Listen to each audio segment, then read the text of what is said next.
Mr. Begley, members of the board, I do have several items for your consideration this evening.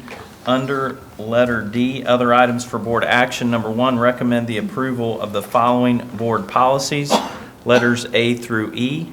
Number 2, recommend the approval of the emergency closing plan for the continuity of learning. Number 3, recommend approval of the following resolution, whereas the Fairfield City School District Board of Education wishes to advertise and receive bids for the purchase of 1 or more school buses. Therefore, be it resolved, the Fairfield City School District Board of Education wishes to participate and authorize the Southwestern Ohio Educational Purchasing Council to advertise and receive bids on said board's behalf as per the specifications submitted for the cooperative purchase of 2 school buses with the total cost of $285,739.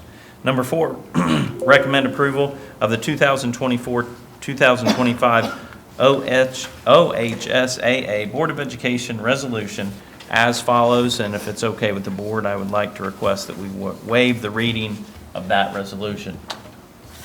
Okay? Yes. And that concludes the items that I have for your consideration this evening. Thank you, Mr. Smith. I'll entertain a motion to accept these recommendations. So moved. Second. Mrs. Birding Miller and Mrs. Gundrum, comments, questions? Yes, Mr. Begg, I have a question. Mr. Perry, on number 3, could you elaborate? I think before I had the pleasure, honor to be on the board, I think we had like a 10-bus purchase, then I believe it was down to 5, and now we're down to 2. Can you elaborate a little bit on the hows and whys and where we're at now? Yeah, absolutely. So as we maintain the district fleet, our goal is to spread the cost over a period of time. The life expectancy of a daily used bus in our district currently is about 12 years or so, due to the maybe or so if we do a good job on the maintenance, et cetera, which we do. But currently, all of our buses we primarily use on a daily basis are under 12 years old. We do keep some additional buses as spares just in case of breakdowns or other necessities.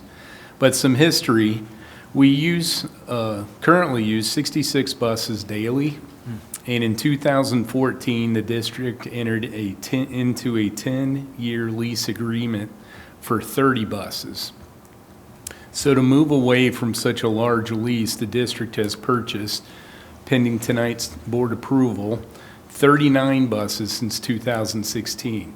So that is where had purchased anywhere from 7, 5, 3. I believe in that same time frame we've received a couple of grants to be able to purchase some buses. So that's us trying to move forward on trying to alleviate that large group of buses aging. But in addition, I'd like to highlight that some changes we've seen over the past 3 years.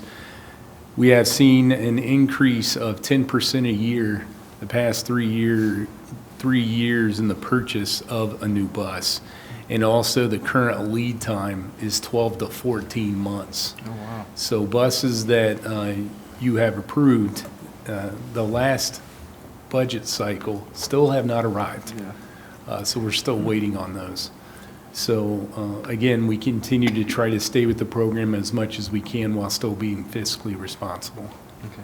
And if I could just add, Mr. Clark, you mentioned something, and I can't recall the years and what year it was, but you mentioned those numbers, 10 and 5 and 2, and there was at some point, and again, it may have been as far back as 2013, it may have been 16, we received a recommendation on the number of buses that we should purchase each year to maintain our fleet. As Mr. Perry said, 66 buses on the road on a daily basis, that's a lot. That's a lot, yeah. And I don't remember the exact number, what that recommendation was, but I know it was over 5. And again, in an attempt to reduce spending, we committed to 5 at one time. And then again later, in an effort to reduce spending, we then reduced that to 2.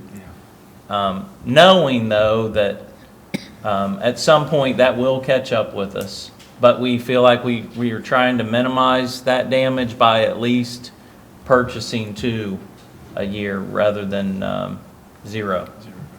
So, and again, you know, we started having conversations about reductions in a looming levy maybe 18, 24 months ago. And that was one of the things we talked about in our very first discussion, was that it's a balance between, you know, being, there's fiscally responsible, which we always strive to do, but also maintaining our facilities, and our buses, our equipment, and things like that. And that's important.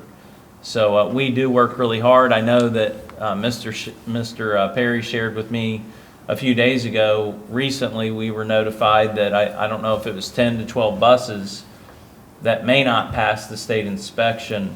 I don't know if it's next year or the following year, because there's some rust in them there. So again, those kinds of things you can't predict when that will happen. But like I said, being fiscally responsible is not a new thing for us. But as I said, we started those conversations several years ago, committed to some reductions. But again, we also used warm, safe, and dry for our kids and our staff as well. So it's a balance.